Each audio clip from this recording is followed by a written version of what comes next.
We were always happy together. And I know we would be again if we wouldn't have a war in the world if we were back together. But now we got all kinds of worries, eh? Yeah.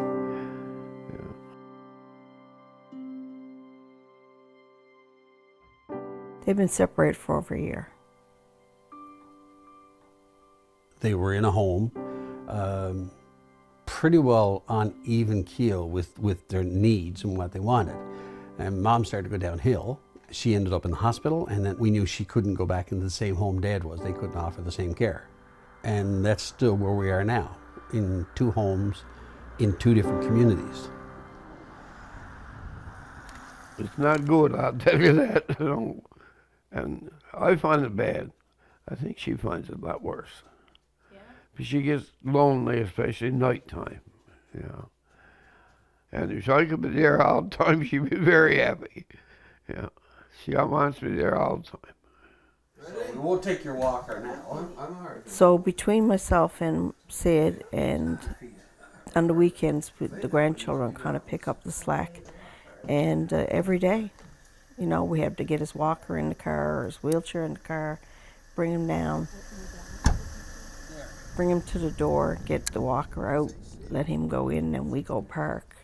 And the same thing in reverse to come back. And in the summer it's not bad, but in the winter, we're coming up on the winter now again, it's going to be brutal. That one. Yeah. Well, they're like 2 individual people living in 2 individual places that touch like ships in the night, you know, and just, if the weather is good and if nobody is sick and there's no disease around, they can get together for 2 hours. It's not enough for Dad, because that gives him 22 hours then to worry, because he's always been there when she needed it, and not enough for Mom because she's alone then. Okay. See you guys. Well, we want Dad to get moved into Agnes Pratt. I've had him reassessed, and he's approved as a spousal admission.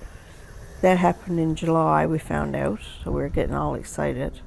But what I figured out is all the level 3s that are in the system are bumping him off the list every time. So he's not going anywhere, I don't think, anytime soon. You know, I think, and that's been a really bit of an upset this month when we kind of figured that out. Okay. Stan. Yep. All right, put your feet under you. Yeah. Where are we going now? Let's sit right here now. Sit right here. Sometimes I feel like I panic, like I'm almost like I can look down a tunnel and I can't see anything changing, and this is never going to end. And this is what it's going to be like every day, and it's kind of upsetting and it wears you down when you don't see any end in sight, you know. To me, we think it's causing me to have mini strokes. I've had 8 or 9 in the last few months. That's when it comes, when I get a worry. Yeah.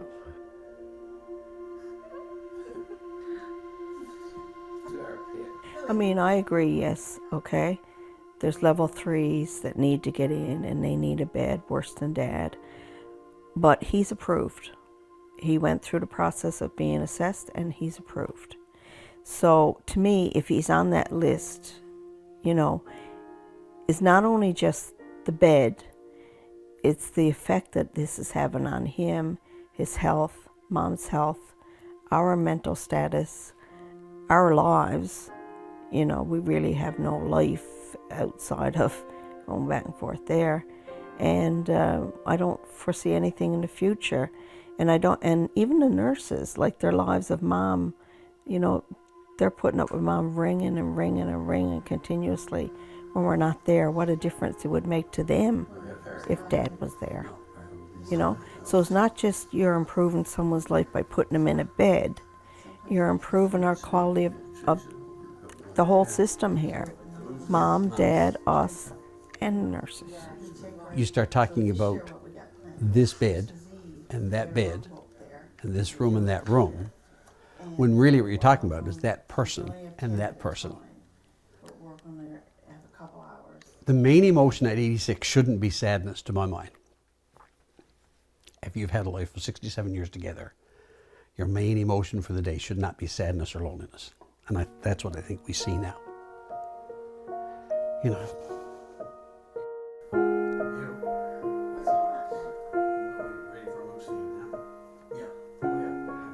That's my biggest problem right now, is getting me back into home. If we could find someone to find a way to get us back together.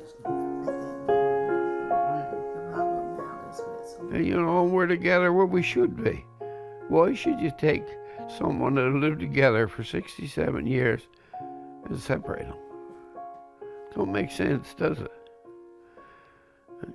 I don't think it do.